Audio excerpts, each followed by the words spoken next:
আল্লাহর পয়গম্বর রহমতে আলম নবীর সামনে আম্মাজান খাদিজাতুল কুবরা চোখের পানি ছেড়ে দিয়ে বলে, ও প্রাণের স্বামী আমার, আমি যেই দিন মারা যাব আমার গায়ের মধ্যে যদি আপনার জুব্বা দিয়ে যদি কাফনের কাফর বানায়া ওই অন্ধকার কবরের মধ্যে রাখেন, যে কবরের ভিতরে কোনো সাথী নাই, কোনো বাতি নাই, কেউ আমাকে সাহায্য করবে না।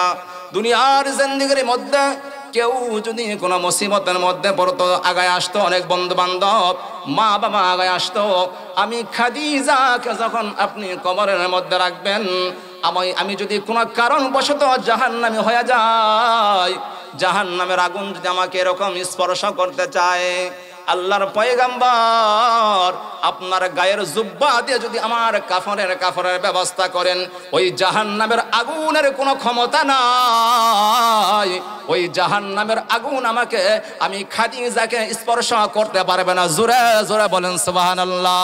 আল্লাহর নবী রহমাতাল লিল আলামিন জানায় দেয়, উম্মতেরা, তোমাদের মধ্যে যেই মুসলমান সকালবেলা কোন মুসলমান ব্যক্তিকে এরকম ভাবে দেখার জন্য যাবে, আল্লাহর নবী রহমাতাল লিল আলামিন জানায় দেয়, রব্বুল আলামিন ওই ব্যক্তির জন্য ফজরের নামাজের পর থেকে মাগরিব পর্যন্ত ৭০,০০০ রহমতের ফেরেশতারা ওই ব্যক্তির জন্য দোয়া করতে থাকে। জোরে বলেন মারহাবা। আল্লাহর নবী রহমাতাল লিল আলামিন জানায় দেয়, উম্মতেরা শুধু তাই নয়, তোমাদের মধ্যে যারা অসুস্থ রয়েছে এই ব্যক্তিকে যদি তোমরা কোনো মুসলমান যদি মাগরিবের নামাজের পর যদি দেখতে যাও, মাগরিবের পর থেকে নিয়ে এরকম ফজরের আগ পর্যন্ত আল্লাহর পয়গম্বর রহমাতাল লিল আলামিন জানাই দিয়েছে, ফজর পর্যন্ত ৭০,০০০ রহমতের ফেরেশতারা ওই ব্যক্তির জন্য দোয়া করতে থাকে। মারহাবা।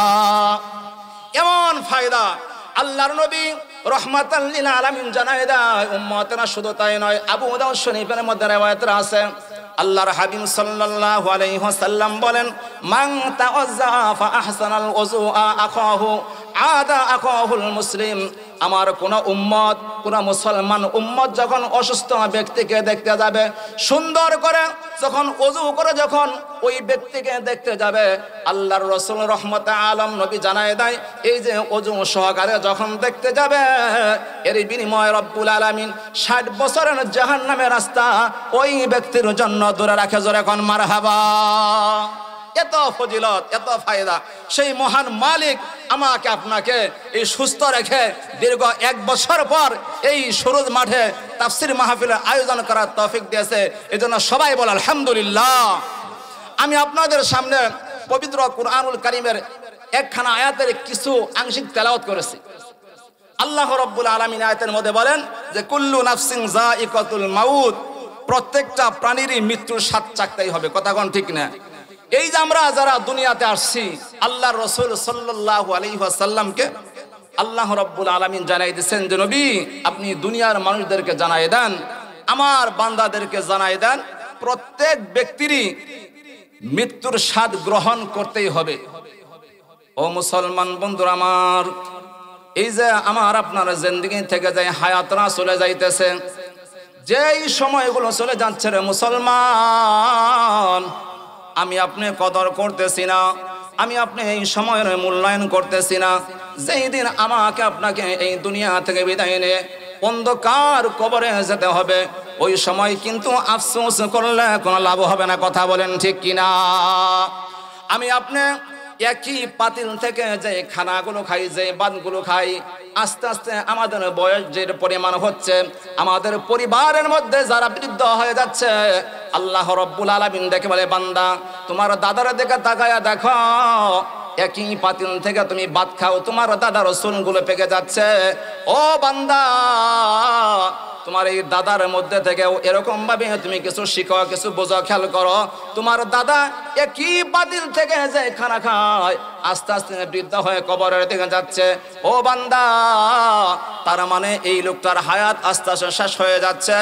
আল্লাহ রাব্বুল আলামিন বলে, বান্দা যেই দিন মৃত্যুবরণ তোমরা করবে, ওই দিন ওই অন্ধকার কবরে তোমাদের কিন্তু অবশ্যই যেতে হবে। কথা কোন ঠিক কিনা? কিন্তু আমি আপনি যে মারা যাব, আমি আপনি যে অন্ধকার কবরে চলে যাব, সেই কবরের জন্য আমরা কি করতেছি?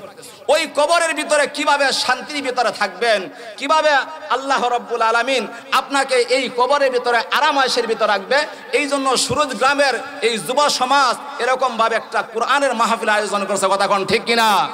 মুসলমান বন্ধুরা আমার, আমরা কবরের কথা চিন্তা করি না। 5 ওয়াক্ত নামাজ পড়ে মনে করে আমি জান্নাতি, জিকির করে মনে করে আমি জান্নাতি, কোরআন তেলাওয়াত করে আমরা মনে করি জান্নাতি। না না, খলিফাতুল মুসলিমিন আল্লাহর পয়গম্বরের প্রিয় সাহাবী ওমর রাদিয়াল্লাহু তাআলা আনহু জান্নাতি একজন সার্টিফিকেট প্রাপ্ত একজন মানুষ, আল্লাহর নবী সাল্লাল্লাহু আলাইহি ওয়াসাল্লামের একজন সাহাবী আমিরুল মুমিনিন ওমর, এত বড় একজন দামি সাহাবী, আল্লাহর পয়গম্বর রাহমাতাল লিল আলামিন যাকে জান্নাতের সার্টিফিকেট দিয়েছেন, এমন একজন দামি সাহাবী যখন কবরের পাশ দিয়ে যাইতেন, কবরের মধ্যে মাঝে মাঝে শুয়ে শুয়ে কান্নাকাটি করতেন আর ডেকে বলতেন, কবর তুমি এমন একটা অন্ধকার জায়গা, এমন একটা অন্ধকার জায়গা, তোমার মধ্যে কোনো সাথী নাই, কোনো বাতি নাই, তোমার মধ্যে সব সময় এরকম ভাবে আযাবের ভয় আছে। হে কবর, জানি না আমি উমরের সাথে তুমি কেমন ব্যবহার করবা। ও মুসলমান ভাইরা, আমিরুল মুমিনিন উমর একজন জান্নাতি সার্টিফিকেট প্রাপ্ত সাহাবী, আল্লাহর নবীর প্রিয় সাহাবী হওয়া সত্ত্বেও আমিরুল মুমিনিন উমর বারবার কবর সামনে পড়লে চোখের পানি ছেড়ে দিয়ে কাঁদতেন। জোরে জোরে বলেন মারহাবা। আর আমি আপনি কি করি? কবরের জন্য আমরা কি কান্নাকাটি করি? কবরের জন্য আমরা তো কোনো চিন্তাই করি না।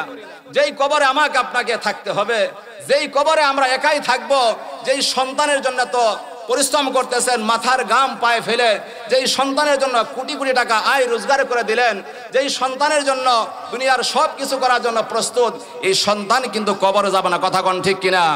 মুসলমান বন্ধুরা আমার, যেই দিন আপনি মারা যাবেন এলাকার ভিতরে এলান হয়ে যাবে, এরকম ভাবে আত্মীয় স্বজন গুলো দৌড়ে আসবে, এরকম ভাবে পাড়ার প্রতিবেশী গুলো দৌড়ে আসবে। আপনাকে যখন একটা কবরের, আপনাকে যখন একটা উঠানের মধ্যে রাখা হবে, এরকম ভাবে আস্তে করে ওই কাপড়টা আস্তে করে সরায় সরায় এলাকার মানুষগুলো চেহারাগুলো দেখবে আর কান্নাকাটি করবে।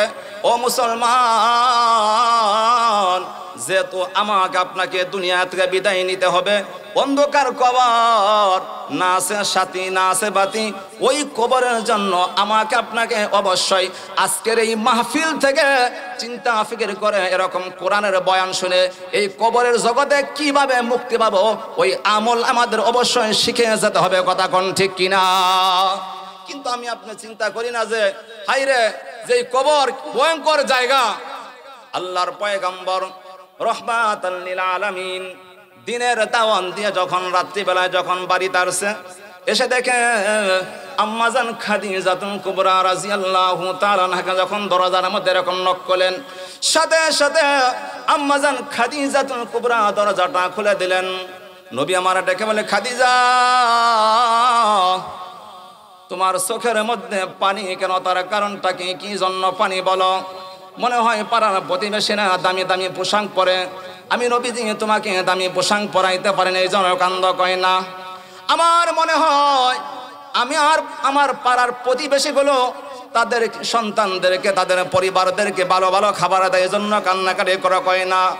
আল্লাহর নবী রাহমাতাল লিল আলামিন জানায় দেয় খাদিজা কি জন্য কান্দ।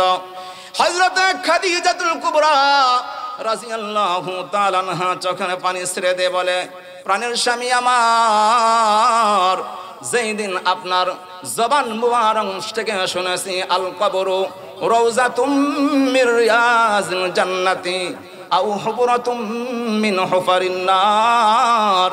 ও প্রাণের স্বামী গো, যেই দিন আমি খাদিজা মারা যাব, ওই কবরটা কি ভয়ঙ্কর হবে, ওই কবরটা নাকি জাহান্নাম হবে, এই কবরটা নাকি জান্নাতের টুকরা হবে। আমি কবরের মধ্যে আমি খাদিজা যখন থাকব, জানা নাই কবর আমার সাথে কেমন ব্যবহার করবে। এই কবরের চিন্তা ফিকির করতে করতে আমি খাদিজা প্রতি রাত্রে কান্নাকাটি করি। জোরে জোরে বলেন সুবহানাল্লাহ। আল্লাহর পয়গম্বর রহমতে আলম নবী ডেকে বলে, খাদিজা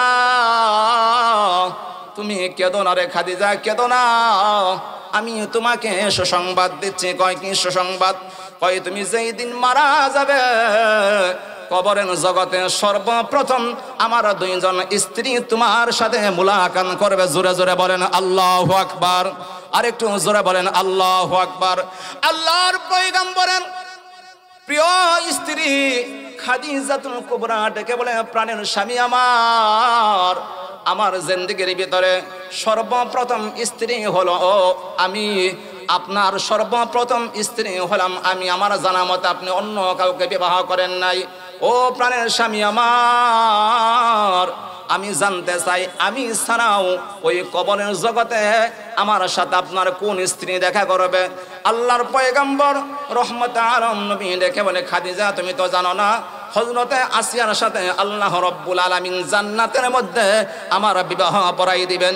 ওই আসিয়া সর্বপ্রথম কবরের জগতে তোমার সাথে দেখা করবে। জোরে জোরে বলেন সুবহানাল্লাহ।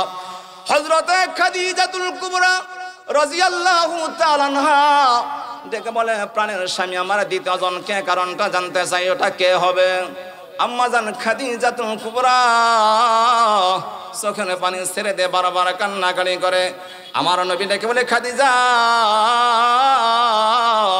কেঁদো না, আমার দ্বিতীয় নাম্বার স্ত্রী হলো হযরতে মরিয়ম আলাইহিস সালাম তোমার সাথে কবরের মধ্যে দেখা করবে। আল্লাহু আকবার। আল্লাহর পয়গম্বর রহমতে আলম নবী যখন এই কথাগুলো বললেন, হযরতে খাদিজাতুল কুবরা রাদিয়াল্লাহু তাআলা আনহার এরকম ভাবে কান্না আরো বেড়ে গেল, কান্নাকাটি করতেছে। আল্লাহর পয়গম্বর রহমতে আলম নবী বললেন, খাদিজা তোমার কান্না বন্ধ করো, তোমার চোখের পানি আমি পয়গম্বরের সহ্য হয় না। আমি পয়গম্বর তোমার এই চোখের মধ্যে পানি দেখলে আমি কষ্ট পাই। হে খাদিজা শোনো, আজকে যেইভাবে কান্নাকাটি করতেছ রে খাদিজা, ও খাদিজা, যে কবরের ভয়ে, যে কবরের আযাবের ভয়ে তুমি কান্নাকাটি করতেছ, আমি পয়গম্বর রহমতে আলম নবীর কাছে যে আজকে যে দরখাস্ত করবা, আমি রহমতে আলম নবী তোমাকে ওইটাই দিয়া দেব। জোরে জোরে বলেন সুবহানাল্লাহ। আম্মাজান খাদিজাতুল কুবরা চোখের পানি ছেড়ে দিয়ে বলে, স্বামী আমার, আমি আপনার কাছে তিনটা জিনিস চাইবো, তিনটা জিনিস। ও প্রাণের স্বামী আমার, যেহেতু আপনি আজ আমাকে বলেছেন দরখাস্ত করার জন্য, চাওয়ার জন্য গো স্বামী, ও প্রাণের স্বামী আমার, এক নাম্বার দরখাস্ত হলো আমি খাদিজা যেদিন মারা যাব আপনাকে ওই বাজার থেকে কাফনের কাপড় কিনা যাবে না। রহমতে আলম নবী ডেকে বলে, খাদিজা কাফনের কাপড় ছাড়া আমি তোমাকে কিভাবে কবরের মধ্যে রাখবো বলো? রহমতে আলম নবী যখন এই কথা বললেন, আম্মাজান খাদিজাতুল কুবরা চোখের পানি ছেড়ে দিয়ে বলে, ও প্রাণের স্বামী আমার, আমি যেই দিন মারা যাব ওই বাজারের কাফনের কোনো প্রয়োজন নাই। আপনি রহমাতাল লিল আলামিন, আপনার গায়ে যে জুব্বা মুবারক আছে ওই জুব্বা মুবারক দিয়ে আমি খাদিজার কাফর বানায়া আমাকে কবরের মধ্যে রেখে দিবেন। জোরে জোরে বলেন সুবহানাল্লাহ। আল্লাহর নবী রহমতে আলম নবী ডেকে বললেন, খাদিজা তোমার দুই নাম্বার কি চাও বলো, তুমি দ্বিতীয় নাম্বারে কি চাও বলো? আম্মাজান খাদিজাতুল কুবরা চোখের পানি ছেড়ে দিয়ে বলে, প্রাণের স্বামী আমার, যেই দিন আমি মারা যাব আমাকে যখন আপনি কবরের মধ্যে রাখবেন, কবরের মধ্যে রাখার পর চতুর্দিক দিয়ে আমার কবরের পাশ দিয়ে আপনি হাঁটা চলা করবেন, বারবার এমন ভাবে ঘোরাফেরা করবেন, সাথে সাথে আপনি আমাকে কবর দিয়ে চলে আসবেন না। আল্লাহর নবী রহমাতাল লিল আলামিন ডেকে বললেন, ঠিক আছে আমি তোমার কথা মানলাম, তৃতীয় নাম্বার কি কথা বলো? কিতাবের মধ্যে লেখে, আম্মাজান খাদিজাতুল কুবরা চোখের পানি ছেড়ে দিয়ে বলে, প্রাণের স্বামী আমার, আমি যেই দিন মারা যাব আপনার নিজ হাতে আমাকে কবরের মধ্যে রাখবেন, আমার চতুর্পাশে কবরের চতুর্পাশে হাঁটবেন। শুধু তাই নয়, সুন্দর করে মাটি দিয়ে ওগো পয়গাম্বর আমার মাথার কাছে আপনি দাঁড়ায় থাকবেন। এই কাজটা আপনাকে অবশ্যই অবশ্যই করতে হবে। জোরে জোরে বলেন সুবহানাল্লাহ। রহমতে আলম নবী ডেকে বলে, খাদিজা তোমার কবরের পাশে আমি পয়গাম্বর কি জন্য দাঁড়ায় থাকবো? আমাকে কি জন্য দাঁড়ায় থাকতে বলো, এবার কারণটা জানতে চাই। আম্মা জান খাদিজাতুল কুবরা চোখের পানি ছেড়ে দিয়ে বলে, প্রাণের স্বামী আমার, আপনি এই জন্য দাঁড়ায় থাকবেন, যখন কবরের মধ্যে আমাকে মুনকার নাকির সে প্রশ্ন করবে, আমাকে বারবার যখন সওয়াল করতে থাকবে, আপনি রহমতে আলম নবী আমার কবরের পাশে দাঁড়ায়া দাঁড়ায়া সব প্রশ্নের জবাবগুলো দিয়ে দিবেন। জোরে বলেন আল্লাহু আকবার। আল্লাহর পয়গাম্বর রহমতে আলম নবী দেখে বলে, খাদিজা এটা তো নিয়ম নাই। কয় তাহলে কয়টা তো আর নিয়ম নাই, কেউ দিতে পারবে না। আল্লাহর পয়গাম্বর রহমতে আলম নবী এবার খাদিজাতুল কুবরা রাদিয়াল্লাহু তাআলা আনহাকে ডেকে বলে, খাদিজা আমি তোমার দুইটা কথার আমি শুনেছি, আমি দুইটা কাজ করব, তবে এর জবাবগুলো তোমাকে দিতে হবে। কয় কি কথা, কি জবাব? হে খাদিজা, আমার গায়ের জুব্বা দিয়ে যদি তোমার কাফনের ব্যবস্থা করে যদি আমি কবরের মধ্যে তোমাকে রাখি, ও খাদিজা এর দ্বারা তোমার কি ফায়দা হবে, তোমার কি লাভ হবে? খাদিজা আমি শুনতে চাই। আল্লাহর পয়গম্বর রহমতে আলম নবীর সামনে আম্মা জান খাদিজাতুল কুবরা চোখের পানি ছেড়ে দিয়ে বলে, ও প্রাণের স্বামী আমার, আমি যেই দিন মারা যাব, আমার গায়ের মধ্যে যদি আপনার জুব্বা দিয়ে যদি কাফর বানায়া ওই অন্ধকার কবরের মধ্যে রাখেন, যে কবরের ভিতরে কোনো সাথী নাই, কোনো বাতি নাই, কেউ আমাকে সাহায্য করবে না। দুনিয়ার জিন্দেগির মধ্যে কেউ যদি কোনো মুসিবতের মধ্যে পড়তো, আগায় আসতো অনেক বন্ধু বান্ধব, মা বাবা আগায় আসতো, আমি খাদিজাকে যখন আপনি কবরের মধ্যে রাখবেন, আমি যদি কোনো কারণবশত জাহান্নামী হয়ে যাই, জাহান্নামের আগুন যদি আমাকে এরকম স্পর্শ করতে চায়, আল্লাহর পয়গাম্বর আপনার গায়ের জুব্বা দিয়ে যদি আমার কাফনের ব্যবস্থা করেন, ওই জাহান্নামের আগুনের কোনো ক্ষমতা নাই, ওই জাহান্নামের আগুন আমাকে আমি খাদিজাকে স্পর্শ করতে পারবে না। জোরে জোরে বলেন সুবহানাল্লাহ। আল্লাহর পয়গাম্বর রহমতে আলম নবী হযরতে খাদিজাতুল কুবরাকে ডেকে বলে, হে খাদিজা, প্রথম নম্বরের কথা আমি বুঝতে পারলাম, দ্বিতীয় নম্বরের কথাটা আমি তোমার কাছে জিজ্ঞেস করতে চাই। আল্লাহর পয়গম্বর রহমাতাল লিল আলামিন যখন এই কথাটা বললেন, এমন সময় ডাকতে বলে, ও খাদিজা, এবার আমি তার কারণটা জানতে চাই। তুমি যেই দিন মারা যাবে, তোমার কবরের চতুর্পার্শ্বে যদি আমি পয়গম্বর রহমতে আলম নবী এরকম ভাবে হাঁটা চলা করি, এর দ্বারা তোমার কি ফায়দা হবে, তুমি তাড়াতাড়ি বলে দাও। আল্লাহর পয়গম্বর রহমাতাল লিল আলামিন আম্মা জান খাদিজাতুল কুবরা রাদিয়াল্লাহু তাআলা আনহাকে যখন এই কথাটা বললেন, কিতাবের মধ্যে লেখে মুসলমান আম্মা জান খাদিজাতুল কুবরা রাদিয়াল্লাহু তাআলা আনহা এই কথাটা বলার সাথে সাথে ডেকে বলে, রহমতে আলম নবী আমার, আপনি যেই কবরের পাশে যখন চতুর্দিক দিয়ে যখন হাঁটা চলা করবেন, ওই কবরের এমন কোনো ক্ষমতা নাই আমি খাদিজাকে ওই কবরের মাটি চাপ দিতে পারবে। আপনি রহমতে আলম নবী চতুর্পাশে যখন এরকম ভাবে ঘোরাফেরা করবেন, আপনার পায়ের বদৌলতে, আপনার পা মুবারকের কারণে আমি খাদিজার শরীরের মধ্যে ওই কবরের মাটি কোনোদিন চাপ দিতে পারবে না। জোরে বলি সুবহানাল্লাহ। আম্মা জান খাদিজাতুল কুবরা রাদিয়াল্লাহু তাআলা আনহা যখন অসুস্থ হয়ে গেলেন, কিছুদিন পর দুনিয়া থেকে বিদায় নিলেন, কিতাবের মধ্যে লেখে আল্লাহর পয়গম্বর রহমতে আলম নবী নিজ হাতে সুন্দর করে এরকম ভাবে জানাজার নামাজ পড়ায়া কবরের মধ্যে এরকম যখন রাখবেন, এমন সময় আল্লাহর নবী রহমাতাল লিল আলামিন আম্মা জান খাদিজাতুল কুবরাকে যখন তার লাশটা যখন তার মুখটা যখন পশ্চিম দিকে বারবার রাখে, কিতাবের মধ্যে লেখে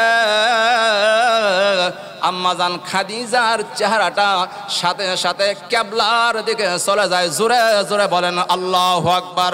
আল্লাহর নবী রহমাতাল লিল আলামিন আম্মা জান খাদিজাতুল কুবরার লাশটা যখন পশ্চিম দিকে রাখে, কিবলার দিকে যখন চেহারাটা রাখে, সাথে সাথে এরকম ভাবে আসমানের দিকে ঘুরে যায়। আবার রহমত আলম নবী যখন কিবলার দিকে রাখে আবার ঘুরে যায়। আল্লাহর নবী রহমত আলম নবী চিন্তায় পড়ে গেলেন, আমার প্রিয়তমা আমার স্ত্রী খাদিজার চেহারাটা এরকম কেন হয়, তার কারণটা কি? কিতাবের মধ্যে লেখে আল্লাহর পয়গম্বর পেরেশান হয়ে গেলেন, চিন্তিত হয়ে গেলেন।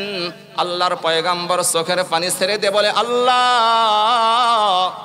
যেই খাদিজা আমাকে এত মহব্বত করেছে, আমাকে এত ভালোবেসেছে, যেই খাদিজা এই আরবের ভিতরে সবচাইতে তার সম্পদের মালিক ছিলেন, সেই সম্পদগুলো আমি পয়গম্বরের কথায়, আমি রহমত আলম নবীর কথায় সম্পদগুলো এরকম আল্লাহর রাস্তায় দিয়েছে। আল্লাহ, সেই খাদিজাকে আমি কবরের মধ্যে রাখলাম, তার চেহারাটা তার কিবলার দিকে আমি বারবার তার মুখখানা রাখি, কিন্তু আসমানের দিকে ঘুরে যায়, আবার রাখি আসমানের দিকে ঘুরে যায়। আল্লাহ, আমার খাদিজার এমন কোন অপরাধ, আমার খাদিজার এমন কোন অপরাধ যার কারণে এরকম ভাবে বারবার চেহারাটা ঘুরাই দেওয়ার পর আসমানের দিকে ফিরে যায়? আল্লাহর পয়গম্বর রহমাতাল লিল আলামিন এরকম ভাবে কান্নাকারি করে। আল্লাহ রাব্বুল আলামিন জিবরাইল আলাইহিস সালামকে পাঠায় দেয়, জিবরাইল যাও, আমার বন্ধু রহমাতাল লিল আলামিন খাদিজাকে নিয়ে পেরেশানের ভিতর আছে, খাদিজাকে নিয়ে চিন্তিত আছে, তাড়াতাড়ি আমার বন্ধুকে জানায়া দাও যে খাদিজার চেহারাটা বারবার এরকম আসমানের দিকে আমি আল্লাহ তাআলা ফিরাই নেই, আমার পয়গম্বর চেহারাটা কিবলার দিকে নেয়, আবার আমি আসমানের দিকে ফেরেশতাদের মাধ্যমে ঘুরাই নেই, তার কারণটা জানাই দাও। ও জিবরাইল, যাও, আমার পয়গম্বরকে নিশ্চিত থাকতে বলো, হযরতে খাদিজাতুল কুবরা নিঃসন্দেহে জান্নাতে একজন মহিলা। জোরে জোরে বলেন সুবহানাল্লাহ। আল্লাহর পয়গম্বর রহমাতাল লিল আলামিন আম্মা জান খাদিজাতুল কুবরা চেহারাটা এরকম ভাবে মারা যাওয়ার পর কিবলার দিকে রাখে, যতবার রাখে সাথে সাথে চেহারাটা আল্লাহ তাআলা ফেরেশতাদের মাধ্যমে একবারে সরাসরি কিবলার দিকে রাখে, আবার ঘুরায় দেয়, আবার এরকম ভাবে আসমানের দিকে যায়, আবার ঘুরায় দেয়, আবার আসমানের দিকে যায়। আল্লাহর নবী রহমতে আলম নবী চিন্তায় পড়ে গেলেন, পেরেশানের মধ্যে পড়ে গেলেন যে হায় রে, আমার খাদিজার এরকম কেন হলো? যে খাদিজা এই আরবের ভিতরে সবচাইতে ধনী মানুষ ছিল। কিতাবের মধ্যে লেখে যে ওই যুগে আম্মা জান খাদিজাতুল কুবরা 40 মণ স্বর্ণের মালিক ছিল। জোরে কোন সুবহানাল্লাহ। কয় মণ ভাই? 40 মণ স্বর্ণের মালিক ছিল হযরতে খাদিজাতুল কুবরা রাদিয়াল্লাহু তাআলা আনহা। ইসলামের ভিতরে মহিলাদের মধ্যে সবচাইতে বেশি যার অবদান, যিনি সবচাইতে বেশি ইসলামের মধ্যে খেদমত করেছে, সেটা হলো হযরতে খাদিজাতুল কুবরা রাদিয়াল্লাহু তাআলা আনহা। আল্লাহর নবী রহমাতুল লিল আলামিন চিন্তায় পড়ে গেলেন আম্মা জান খাদিজাতুল কুবরাকে নিয়ে। এমন সময় জিবরাইল আলাইহিস সালাম এসে বললেন, পয়গম্বর, চিন্তা করবেন না, আপনার খাদিজা জান্নাতে যাবে, জান্নাতে একজন মহিলা। হ্যাঁ জিবরাইল, আমার খাদিজা জান্নাতে যাবে, নিঃসন্দেহে জান্নাতে যাবে, আমি বুঝতে পারলাম। হ্যাঁ জিবরাইল, আমি আমার স্ত্রী খাদিজাতুল কুবরাকে যখন আমি কিবলার দিকে তার চেহারাটা রাখি, মুহূর্তের মধ্যে আসমানের দিকে ঘুরে যায়, কারণটা তো কিছু বুঝলাম না। আমি রহমাতাল লিল আলামিন আবার চেহারাটা এরকম ভাবে কিবলার দিকে রাখি, আবার আসমানের দিকে ঘুরে যায়, আবার চেহারাটা কিবলার দিকে রাখি, আবার আসমানের দিকে ঘুরে যায়, কারণ তো কিছু বুঝলাম না। হে জিবরাইল, এর জন্য কি জন্য এরকম ভাবে বারবার ঘুরে যায়, জানায় দাও।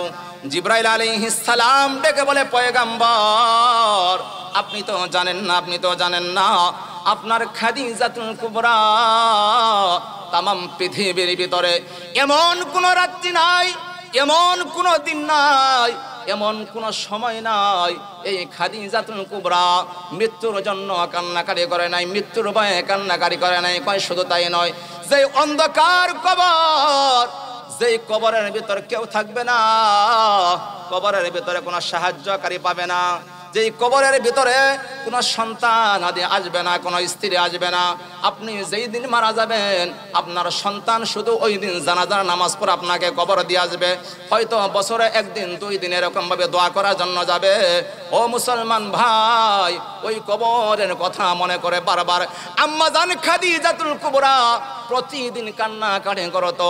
এমন সময় জিবরাইল ডেকে বলে, পয়গম্বর,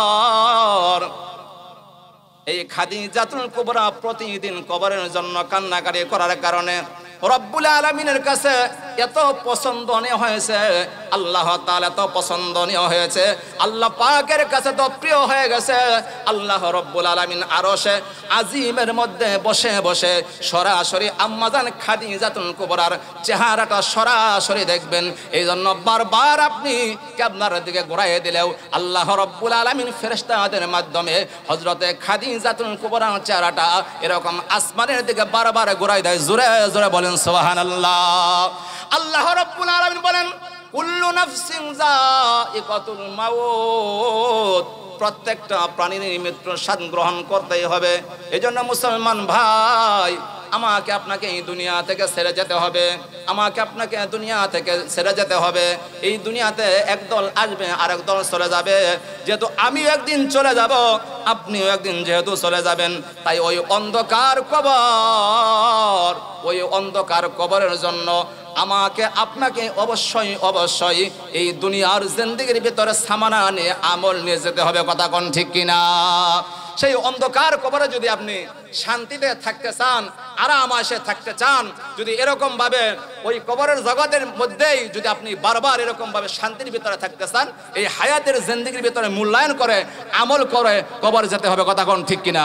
তো এই জন্য হযরতে উসমান রাদিয়াল্লাহু তাআলা আনহু, হাদিসের ভিতরে আছে, উসমান রাদিয়াল্লাহু তাআলা আনহু যখন জান্নাতের আলোচনা শুনতেন কাঁদতেন না, জাহান্নামের আলোচনা শুনতেন কাঁদতেন না। যখন কবরের পাশ দিয়ে যাইতেন তার চোখ দিয়ে টপ টপ করে পানি পড়তো, দাড়ি মোবারক ভিজে যাইতো। সাহাবীরা জিজ্ঞেস করলেন, ওগো নবীজির জামাতা, আপনার সামনে যখন জাহান্নামের আলোচনা করা হয় আপনি তো ওই সময় কান্নাকাটি করেন না, আপনার সামনে জান্নাতের আলোচনা করা হয় কান্নাকাটি করেন না।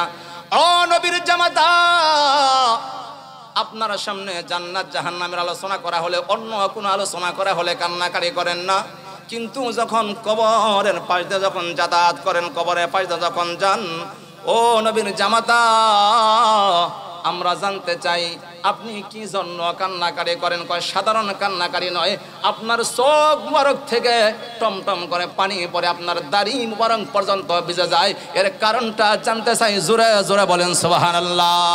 আল্লাহর পয়গম্বরের প্রিয় জামাতা হযরতে উসমান রাদিয়াল্লাহু তাআলা আনহু চোখের পানি ছেড়ে দিয়ে বলে, ও সাহাবায়ে কেরাম, ও আমার সাহাবায়ে কেরাম, তোমরা ভালো করে শুনে নাও, আমি নবীর জামাতা যখন রাস্তা দিয়ে যাই জাহান্নামের আলোচনা শুনি, যখন জাহান্নামের আলোচনা শুনি কাঁদি না, জান্নাতের আলোচনা শুনি কাঁদি না। তো এরকম ভাবে যখন আমার সামনে কবর আসে, কেন কাঁদি? তার কারণটা হলো যে এই কবর মানুষের সর্বপ্রথম ঘাঁটি। এই কবর যার জন্য আরামদায়ক হবে, এই কবর যার জন্য শান্তিদায়ক হবে, আর বাকি সামনের ঘাঁটিগুলো আল্লাহ তাআলা সহজ করে দিবে। এই জন্য মুসলমান ভাই, আজকের এই মাহফিল হয়তো আমার আপনার জীবনের শেষ মাহফিল হতে পারে। কথা কোন ঠিক কিনা? তো আমি আপনাদের সামনে যে কথাগুলো বললাম, আল্লাহ পাক রব্বুল আলামিন যেন আমাদেরকে আজকের এই কথাগুলো উপর আমল করার তৌফিক দান করে। সকলে বলে আমিন।